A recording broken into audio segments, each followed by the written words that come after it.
Welcome to Retailistic with Deborah Weinswig, brought to you by Coresight Research. In this episode, Deborah welcomes back one of our most popular guests, Krystina Gustafson. Krystina is a power player in the retail culture with stints at Women's Wear Daily and CNBC before she joined the team that created Shop Talk, the now global event series that shapes the future of retail technology. Krystina is now tackling AI in retail, which we will learn about shortly. But first, Dana is here with a quick update on this week's publications from Coresight Research. Thanks, Philip. Coming up this week, our U.S. retail market forecast goes live. We have fresh U.S. consumer survey data and the full Prime Day India wrap-up report. But first, Krystina is back, co-founder of the Retail Club. She's diving into where AI is actually moving the needle in retail right now, plus a first look at Retail Club's second annual AI Festival happening this September in Huntington Beach, California. Let's get into it. Krystina, welcome back to Retailistic. We're so excited to have you here today. Thank you so much for joining us. Yeah, always excited to chat with you, Deborah.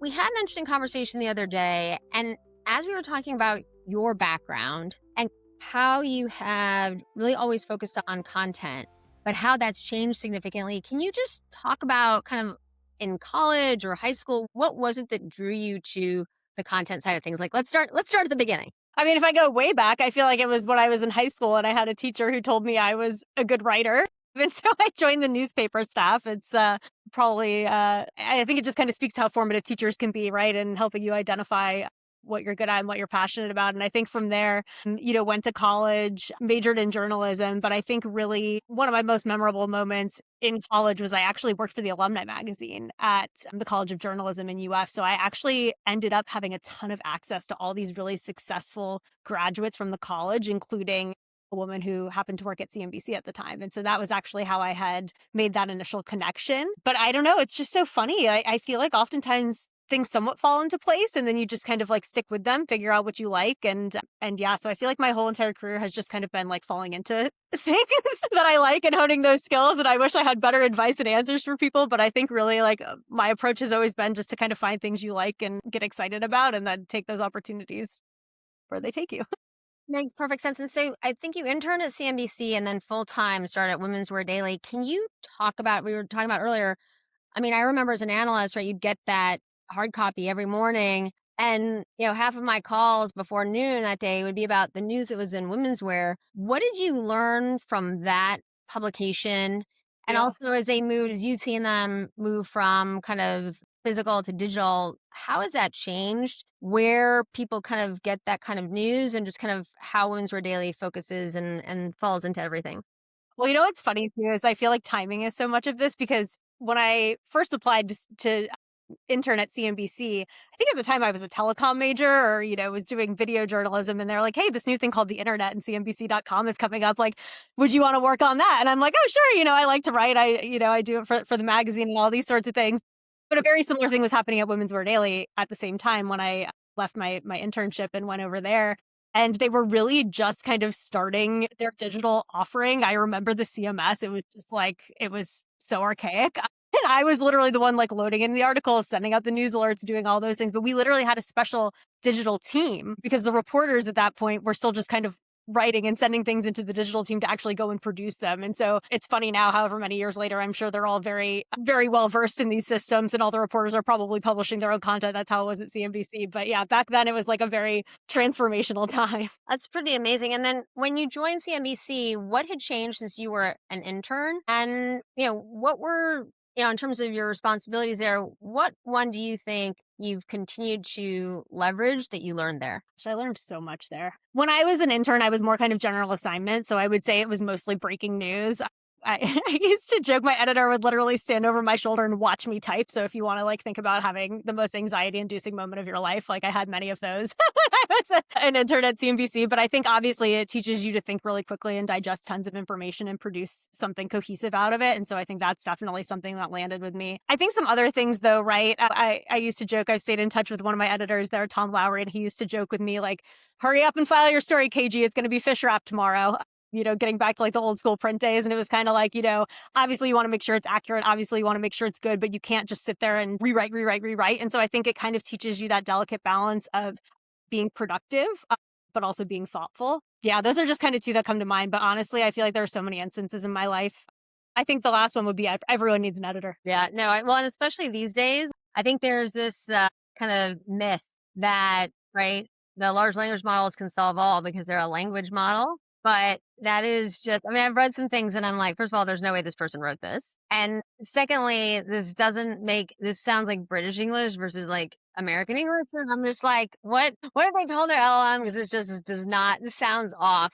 And so as you think about, I mean, when I was at Morgan Stanley and I helped run the morning call just because they needed someone to jump in. So, I start my day at 5 and end at 2 a.m. Who needs to sleep? I think that's probably where I learned it. And I'm not kidding. So, but it was unbelievable. Like Maria Bartiromo had us down to the studio and she showed us, she had like this, we call it like the wheel of how like she planned so much more went into it, I think, than I had understood. Because like I was trying to like make sure we had like a great morning call. And right, if you have a fixed, going back to, right, if you have a fixed deadline or a fixed amount of time, how do you drive the most impact for your audience? And that's what I learned. I mean, I think we were down a person. I think I helped. I was in the research team. I had helped out there for like 6 or 9 months. But like I really started to think about whether it was an event or really like a live event. How do you kind of think about how you spend your time? And then kind of like almost like this cadence. And I'm sure it's something that you've like honed incredibly. So if you think about what CNBC taught you about, right, like the limitations of time and how you maximize content for audience, what changed in terms of how you thought from like a women's Retaili experience?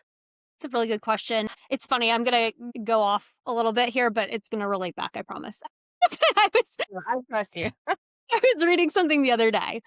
I don't even remember who posted on LinkedIn. I don't know who wrote it. I have like zero information, but I read it and it like made my skin crawl because it was basically making this point that to be the most productive that you can be, you can't take external calls or you can't take calls, period, right? And like how much of your calendar can you leave available to just do deep thinking work? And I just think that is like the most misguided piece of advice I have ever read because let me tell you, Deborah, the number of times I'm sitting here racking my brain and I just send a text to Ann Mazinga or a note to Noam Pransky, like, hey, I cannot think of anyone who could speak to this. And I get, 10 incredible answers in 5 seconds, right? And so to me, I think about time management in a couple of different ways. I think there obviously is that need to really kind of dig deep and focus that is incrementally harder or exponentially harder every single day as you're getting pinged from Slack and getting phone calls and all these sorts of things. But I do, and I'm a firm believer in the fact that like who you surround yourself with in your network is ultimately kind of what makes you the most incrementally efficient over time. And so I think it's kind of that balance, right? Of just kind of like,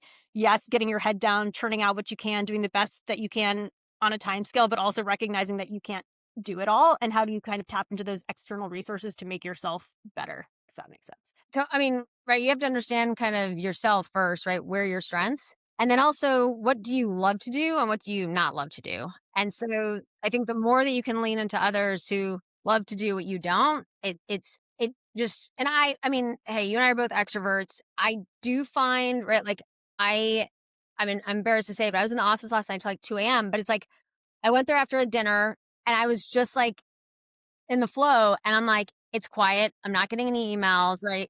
And I can just get work done.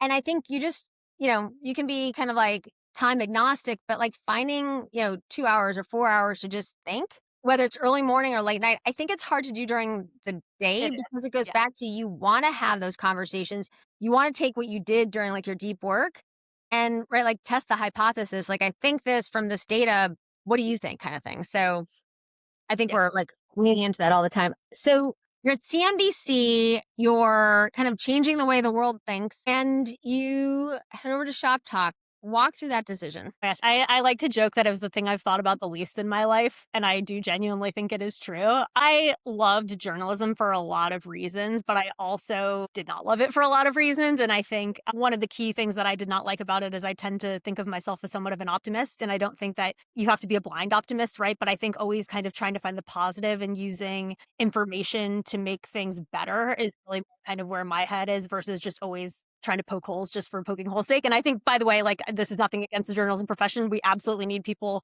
who are doing those jobs. I just think for me, it wasn't necessarily the best fit. And so, as I kind of took a step back and thought about what my life was going to look like over the next, 10, 20 years, I was like, ooh, what does getting promoted look like being, a senior editor? And then like, to your point about doing the things you love, it's like, okay, well, then at that point, I'm just managing. I'm not even doing the parts of the job that I really like. And so I actually just had a professional friend at the time who was helping Shop Talk with their growth and PR. And he was like, oh, how are you liking your job? And I was like, oh, I'm not. I don't like it. It's like, I'm pretty unhappy, probably a little too blunt. And he was like, I think Shop Talk's hiring. Like, would you want me to put in a word with Anil? And I was like, oh, sure. So I literally like went in, I think that Monday for an interview, and I quit my job the next day. Wow, that's a big what well and that says something about just being honest too, right? If somebody asks you, I mean, because I think so many times either people don't want to get into it or they're going to like the easy answer, but with you being honest, right, it really presented an opportunity of a lifetime. And I mean, you were there pretty early on. I think 2017. What did you see from kind of 2017? Maybe like we'll look at it just pre and post pandemic, right? Like, because pre it was still like really growing, like very startup-y feel, and then post it had much more big corporate. Maybe talk about the early days and then talk about the later days. Well, it's funny. Like you and I were talking about this earlier a couple days ago. I think you articulated how I felt for a long time very well, which was the idea that when you're a journalist, you're a solopreneur. Is that the word you used? Right. Yeah. And it's so true. Like, and I never really knew that about myself until probably I went through the full cycle of what you're describing. But like, I like to get my hands dirty. I like the combination of strategic thinking, but also doing the work, right? And so I think like those early days of Shop Talk, that's what it was. Like, right? We were scrappy. We were the underdog. We were going to market and like convincing people that they needed to care about digital and e-commerce. It was bigger than an event itself, right? We were trying to convince people that they needed to care about the digital transformation of retail, right? And so like, I don't know, it just kind of like ticked all those boxes for me and like what makes me excited as a human being. And so one other thing I've learned about myself over time is like, I'm not good at faking it. And like, if I'm really bought into something, like I will pour all my energy and soul into it. And if I'm not, like, I just don't. So I feel like those early days, it just like kind of really ignited something in me that I didn't necessarily even know was there. And then I think, look, it grew and it got big and very successful. And obviously like that's fantastic. I think what I learned about myself in that process is I don't like to spend my time in internal meetings. I don't like, it's not that I don't like managing. I had such a fantastic team and like they're probably they are definitely the reason that I stayed there as long as I did. But I think I felt that I was losing my edge leading a team and managing. I felt like I wasn't staying up on the content. I wasn't getting to have conversations like this that I'm having with you. I wasn't able to like kind of scratch that curiosity itch. And so it's been really fun going back to being like a super small, lean and scrappy team for all of those reasons. Well, I think you talk about something that we see with executives where when you start to get too far from what your company actually does, I think that that's what leads to so many decisions that, right, like you and I would be like, what? Right? Like, why did they make that decision? Because I think you're so far away from either what is on people's minds, how people shop, right? How people consume. I mean, goes back to, I do remember, although it's been like you guys literally were talking to people about why they should care about something that now is just second nature. And so with that, right, you've now moved into Retail Club.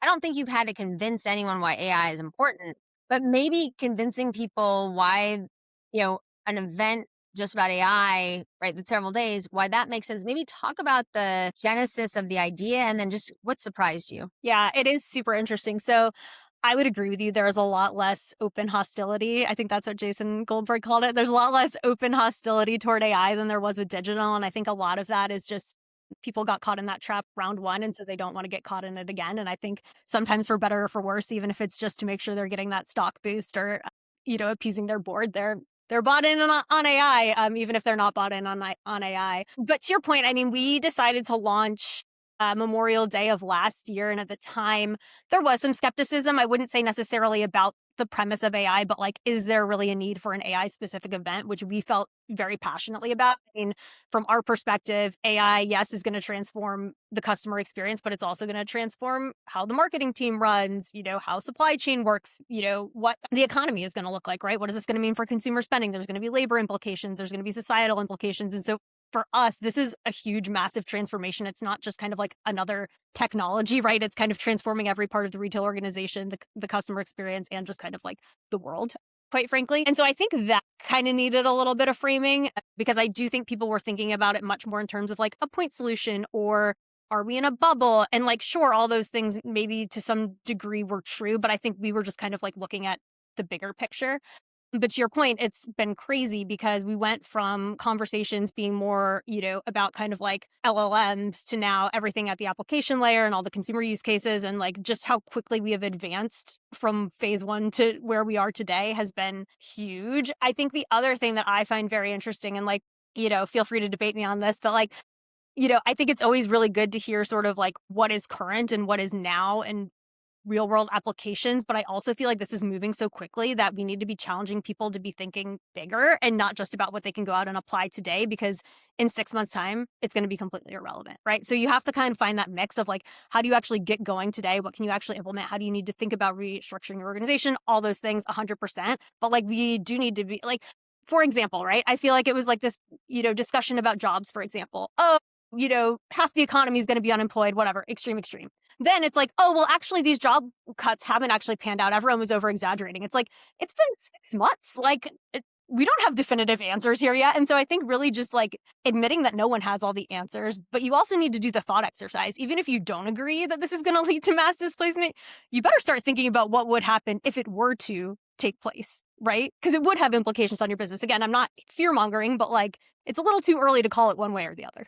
I think what's been the most interesting to us on the job side is that almost every company we know that has laid people off has brought a significant percentage of them back if they were still available, either as a contractor. Most have come back as contractors because I think everyone's still like, okay, we definitely like overcooked. And so that's been very interesting. And I would say that's been like, honestly, in 99.9% of cases. Secondly, on your whole conversation on the application layer, I think what's been surprising is, and Intel has been a sponsor and key contributor to our AI Council since day one in May of 23. So we're going on like 3+ years, is how important now the infrastructure, like I feel like 50% of my conversations are now on like the physical side of AI. And it's not physical AI like in store. It's like physical AI, like the robotics conversations. And so I was at let's just say a government dinner last night, and it was one of those conversations like after the event, like that I have to say I'm truly still processing. And so this, individual said, he's quite senior, because we're talking about IP, right? And that's why I was there to talk a lot about like brand protection and supply chain. And so like, and consumer protection. So like, what happens when you have a robot doing design and then ultimately doing the build? Who owns the IP? And I was like, I've thought about a lot of things with AI. I've never thought about that, right? Like that. So it goes back to, right, like what you said, to stay current. It's like you need to kind of show up. And I find that I'm leaning more into New York-based events because obviously being in New York, it's easier to get here. Or when I travel, I'm trying to do more around an event or my trip, because staying current on AI is not easy. And we're building it internally, right? Like, I mean, we're building and we're doing transformation, but it's like what I could do 5 weeks ago is completely different than what I can do today. And I think I don't know. I mean, this is a question for you. How do you see Retail Club a year, ago? It was still kind of like we're all kind of coming together to talk about what we were saying. I think that this year is going to be a lot different than those kinds of conversations. How do you think it's different, though? Really good question. I mean, yes, I agree. It feels very different. I think we were just so early last year, right? It was like, I don't even think Perplexity had launched shopping. I think that maybe came a couple of weeks after, and then the whole ChatGPT experiment. And so I think there's a lot more in production these days than there was last year. So I think there's already been a lot of learnings. The other thing that I am seeing, and you're probably seeing this as well, just given how, exposed you are to the retail organization and the C-suite is just the combination of functional roles and kind of this marriage of business and tech has been really fascinating to watch. My favorite question to ask when I get on a call with retailers and brands is who owns their AI strategy. I've gotten everything from obviously CEO, chief AI officer, COO, CFO, CTO, CIO. Like it literally feels like every single time I get on a call, I get a different answer.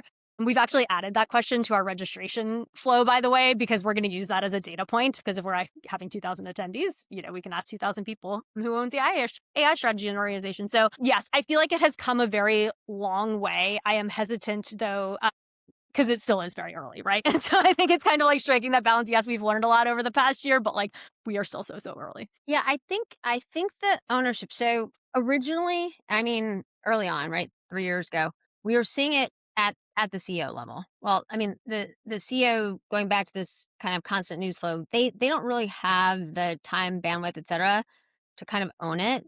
So what we're seeing, and I have to say, this is pretty, and this is kind of global as well, is that the structural change we're seeing in the C-suite is that CIO, CTO is reporting now in through CFO in many cases, and the head of AI is reporting into the CEO because, right, they can speak business, and then they can kind of cross communicate with CIO, CTO. But before any expense or right capital investment is made, the CFO is helping to make those decisions. And so what we're seeing is, I think, almost more logical and more strategic in some ways, as opposed to, right, Sally came and asked me for this and Peter asked for this, so we're doing it. We're starting to see kind of not just what you can do tomorrow, but what you can do in like 1, 2, and 3 years. I don't know about you. I'm seeing people like, oh yeah, 5 years out, we're going to have, just a whole host of things that people are saying. I just think we have truly no idea. I mean, you could say anything and it could be true. But I do find that we're seeing more companies do 3-year plans with AI in mind. And I don't know, how are you seeing kind of long-term strategic planning change? Because I think that is actually one of the biggest impacts from AI as this new kind of enabler. Yeah, I mean, I just feel like there is like you're right. Yes, obviously there is a roadmap, but like to your point about like what's kind of changed from last year, I feel like last year the topic was like setting your AI roadmap, and this year it's more about like adjusting your AI roadmap, right? Because it's kind of like every week a new model comes out. Okay, it was first ChatGPT, now Claude's in the lead, but then Gemini's got, so like it's also kind of as you just see the advancement in the different models happening so quickly and what they're good at, what they're capable of. I think people are just constantly having to reassess. I think there's obviously also the question of what can you build in-house now? What do you actually want to use a point solution for? Do you work with, kind of like and hitch your wagon to one of the large companies, or do you kind of like want to spread the wealth a little bit? I think we've seen a couple of examples where people get a little bit too dependent on one specific provider, and we've kind of seen that blow up in people's faces. But like, I guess my point is just like these questions aren't as easy to answer, and like the cost models are changing so quickly. And so I think it just truly is like this constant reassessment of where you get, the most bang for your buck. And I also think the part of this too is, right, contract lengths, which I'm sure you guys are talking about a lot, are getting so much shorter. And so it gives people a little bit more flexibility to pivot much faster. We're totally I mean, I'm like, I know I can save 20% going yearly, but we're month to month on everything. It's one of the reasons, not that I'm calling them out in any way, shape, or form, but right, we decided to sunset Copilot because I'm like, you could only do a 1-year license. And I'm like, I know. I was speaking on stage, someone took a photo and there's like a bunch of logos in the background. And I just wanted to kind of have a anonymous background, let's say. And so, I can't say at that point, right? Like there's been so many. So I just uploaded ChatGPT. I'm like, please like remove the logos and just like fine tune the photo. And I'm like, I gotta tell you, it came back, it like rendered, I was like 30 seconds. And I'm just like, okay, this is like, there's no mid journey having to have a Discord account, right? Like, Yeah. And it was like, I have to say, right? Like, I'm sure you've had that like moment where like everything is just different and easy and easier. I mean, yes, it will be harder, I'm sure, the next day, but you're like, wow, I like things that have taken me time and effort.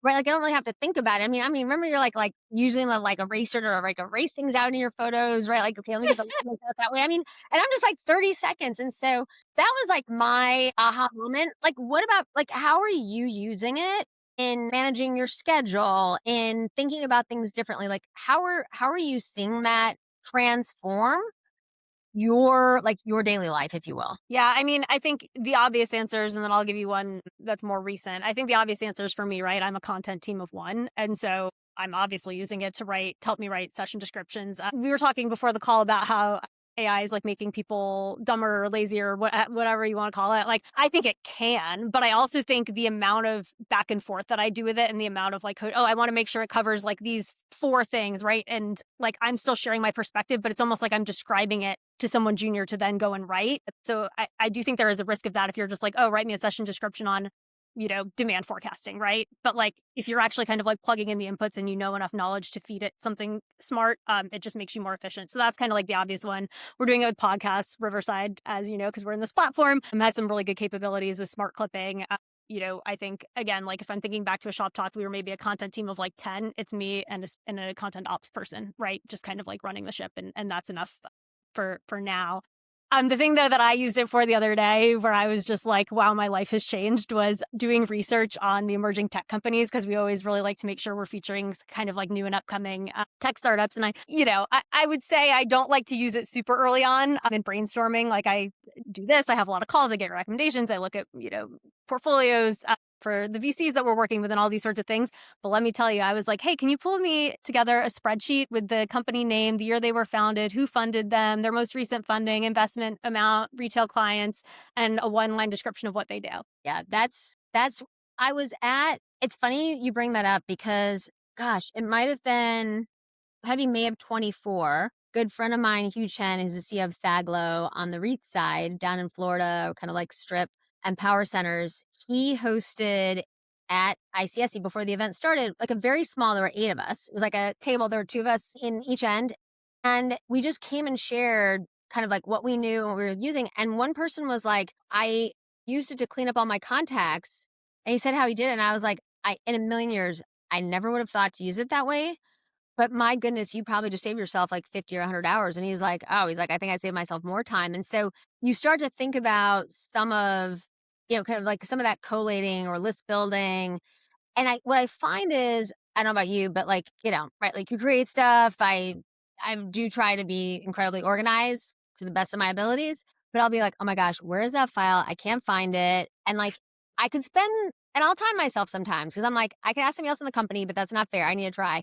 Sometimes I try 30 minutes, I can't find it. And now I'm like, okay, I can't find it, but I can probably just recreate it, right? And so those are some of the things where you start to see a change in time. So as it goes to content descriptions, we hosted a conference last June. And unfortunately, I had gotten like super sick before. I had like 3 forms of E. coli and Shigella. So I was like disappeared for about a month because I had a fever of like 101. I couldn't shake. And so what I did, because the conference was like, it was happening if I had to like crawl my way there. So I have several laptops. Some are like literally 10 years old, but it didn't matter. And I had one running Perplexity, DeepSeek, Gemini, get the idea, right? ChatGPT. And I asked all the exact same questions. I'm telling you, it was super fun and you would enjoy it too, because it was like, I was trying to build like the content. And I'm like, and then I was like, okay, I want the titles to be kind of like sexy, but in a fun way, not in like a perverse way, right? Like, I gotta tell you,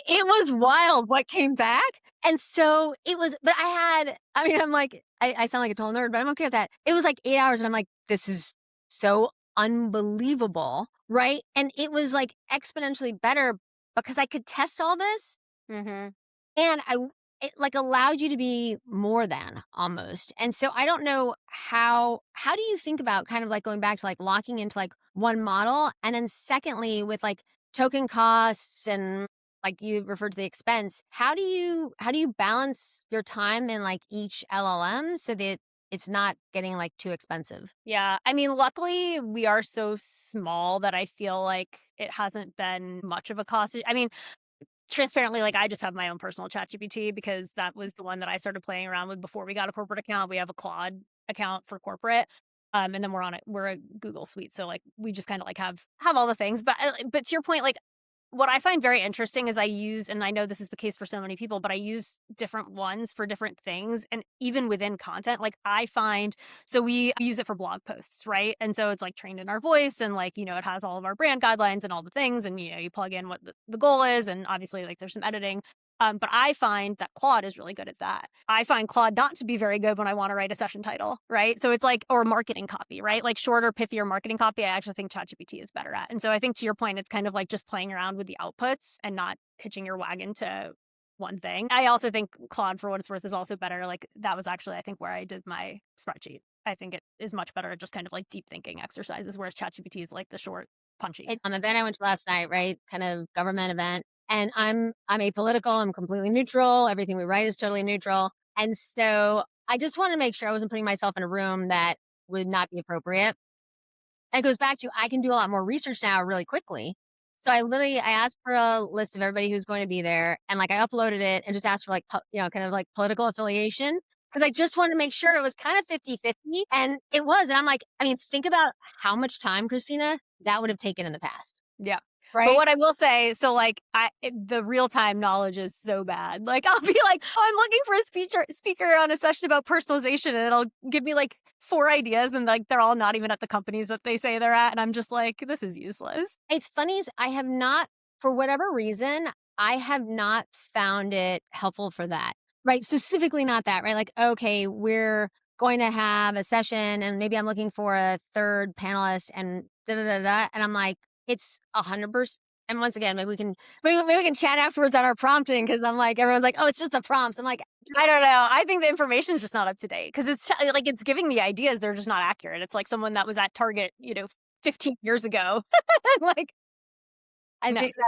think that is actually like a very good point. All right, so tell us this year what's different with Retail Club, why it's different, what you're seeing in like the event space overall, and then how do you do your research to understand, okay, like Retail Club last year, which for those of you who weren't there, you completely missed out, because I think that we all, first of all, being on the beach was insane. The weather was beautiful, but I think we all kind of like let our guard down. And as a result, right, like we all kind of ingested more and it stuck with us. And then, right, like everyone's willingness to share was probably like something I've never seen. So maybe take us from 500 to 2,000 and everything in between. Yes, people who went last year, when they hear we're going to 2,000, they're like, oh my God, you're so big. But like in comparison to some of our larger events, like 2,000 is still quite small.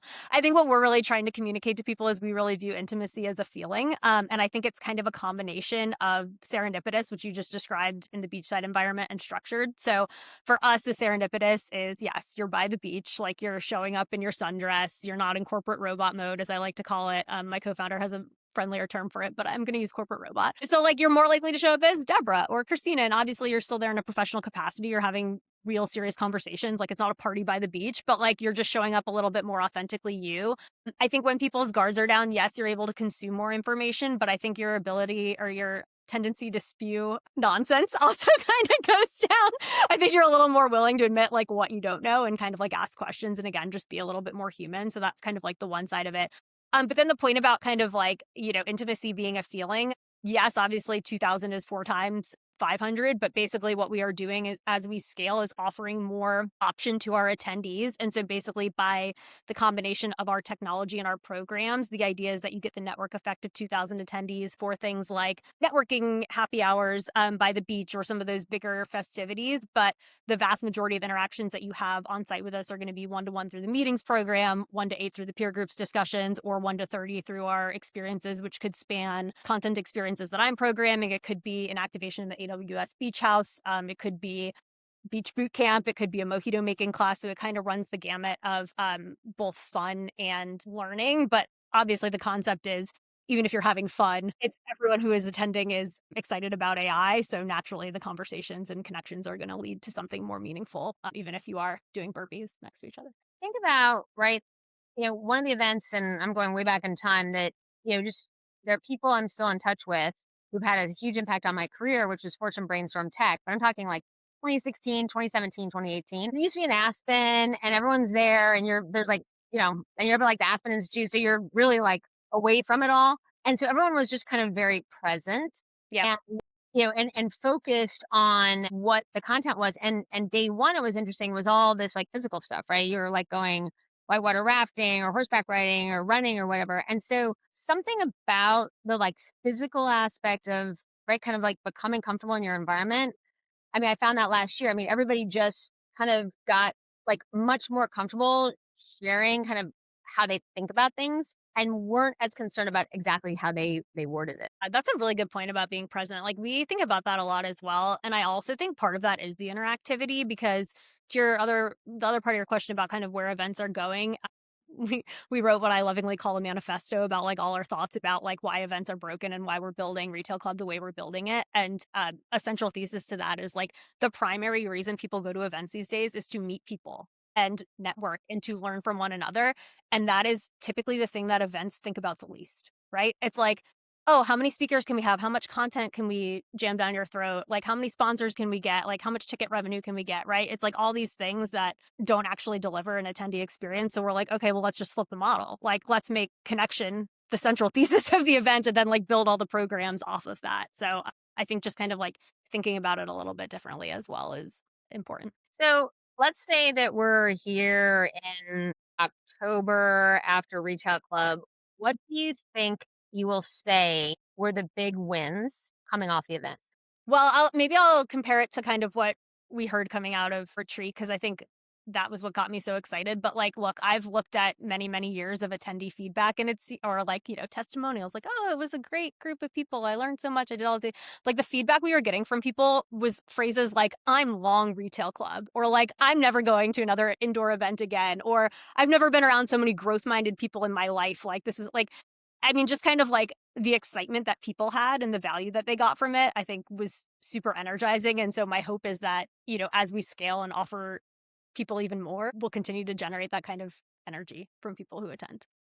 That makes total sense. All right, so I want to go back and lean into some of what we talked about with Shop Talk, and I'm going to ask you a question and present you some data which you haven't heard before, so I can get your immediate reaction. This is like one content person to another. So we did this Amazon Apparel U.S. consumer survey, just came out, and found that omni-channel shopping keeps intensifying, and 73% of shoppers are now buying apparel both online and offline, right? And we're seeing like that's showing up in the data of the retailers, right? This more kind of, I just call it, it's just retail, but that especially like Gen Z, their part of their purchase is touches physical, and more so than like millennials. And there's, many things behind that in terms of, right, like, they grew up in like a sustainability kind of, focus, and it's probably subconscious, but right, when you go to the store, your return rates are half and whatnot. If you think about how Amazon, right, from a Whole Foods perspective, et cetera, right, like also leaning into physical, how do you think about kind of physical and digital?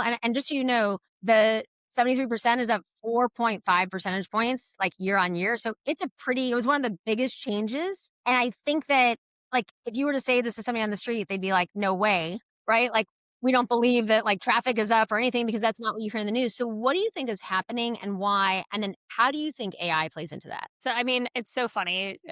I think back to my CNBC days here. Like, I remember writing stories about how the store wasn't dead in whatever year. What did we decide I was there? Like 2015. I think I did a whole feature on malls. So, like, this statistic doesn't surprise me. The other thing that I think about with Gen Z as a critical mom of a 21-month-old is they have a lot more time than I do to go to the store. So bless their hearts. But so we'll see what they're doing when they're my age. But no, I kid. Look, I mean, people want connection. I mean, that's kind of like getting back to what we've been talking about this entire time. I think people want to be experiencing the world. I think people are looking for things that they can do that don't involve alcohol, or, you know what I mean? It's just kind of like there's so many different factors, right, of like what people are looking for in entertainment. It's funny, we're actually like looking to move in Atlanta, and there's an area where like there's just this really cute little street of shopping, and they have like an Evereve and an Anthropology, and they have like a Club Pilates and all these things. And I was literally sending it to my husband. I was like, I want to live 5 minutes from here. Like, I literally just like want to walk up and down the street like every day of my life, right? And like pretend like I still live in a city and all these things.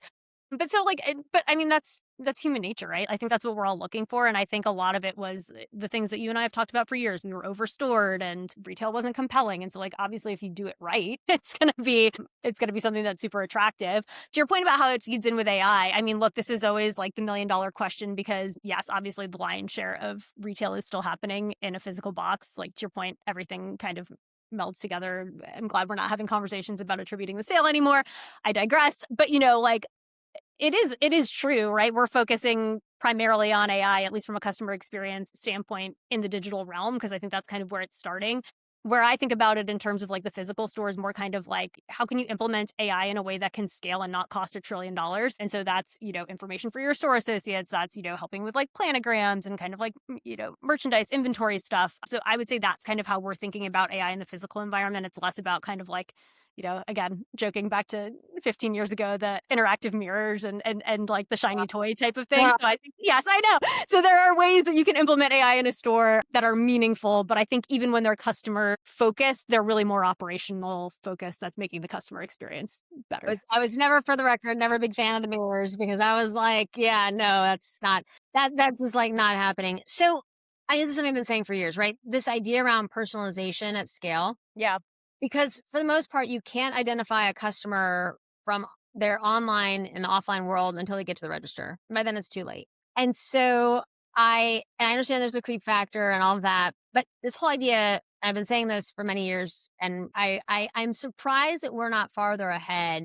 Once again, opt-in, that I can go to the store, you know who I am, you know what I've purchased, you're making recommendations, and that because A, you can get a larger share of wallet. B, seamless, frictionless, which are, kind of top 3 priorities for consumers. The only experience I've had where I was kind of like a big wow is I was at a Walmart, and to use Wi-Fi, I had to like log into my Walmart Plus account or whatever. And then when I got to the register, they like popped up my QR code to pay. And I'm like, no way, this is so cool, right? Like just like one less thing I have to think about. So I don't know.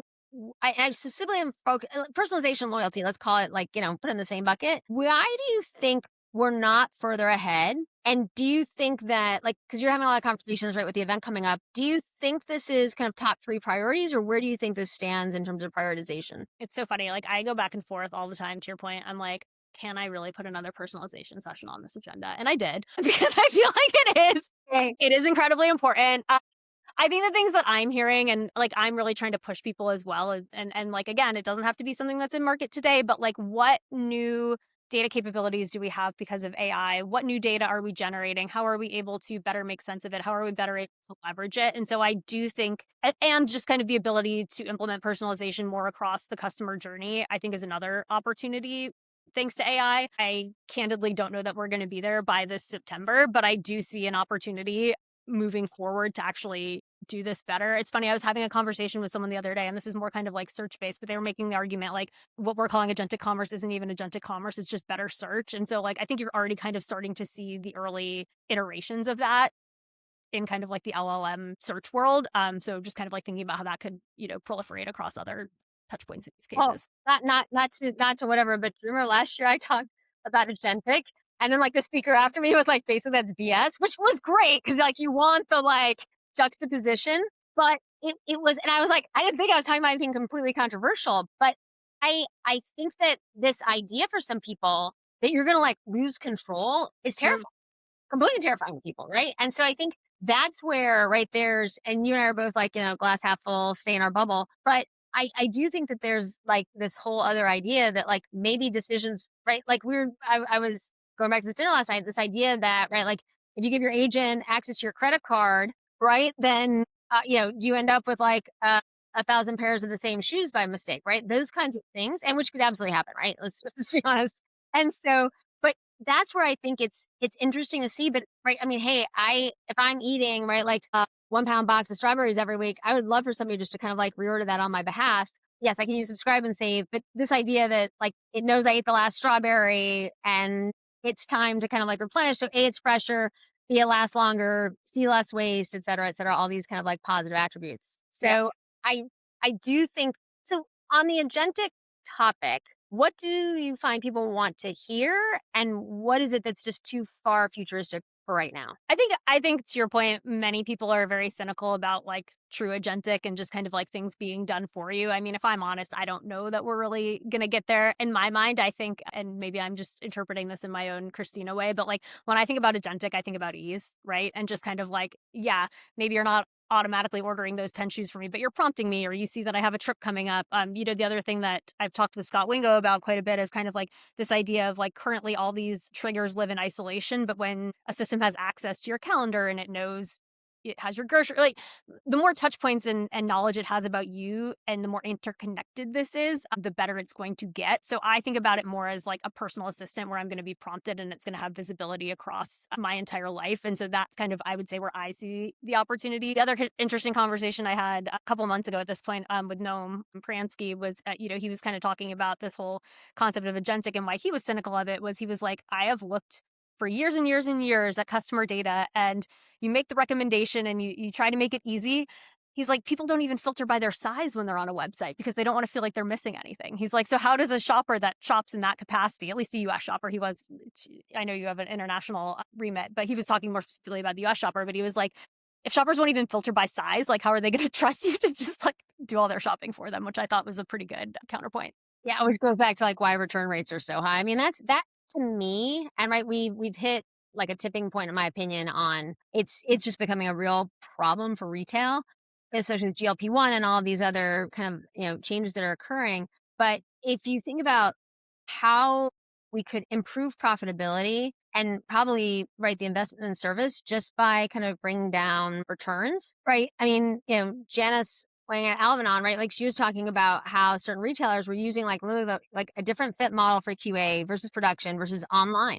So even if the consumer's trying, right? Like these are simple like process, right, questions as opposed to tech, but it goes back to the consumer, to Noam's point, has to want to do that. Yeah. Right. 100%. You can't like force it. All right. So we're in like the last few minutes and we're going to jump into our lightning round. Okay. Any of these questions if you don't like them, but let's kick things off. All right. Number 1, Amazon or Walmart, who wins apparel next year in 27? Oh my gosh, I can't pick a favorite child. I have Amazon and Walmart on my agenda. I have to plead the fifth. Okay. One retail AI buzzword you're tired of hearing. It's a great question. We can pass. No, I want to make sure you a good answer. I mean, I guess I have to say agentic, but yeah, I'm with you. Number 3, best retail conference session you've ever sat in on. Oh my gosh, I should have prepped for these.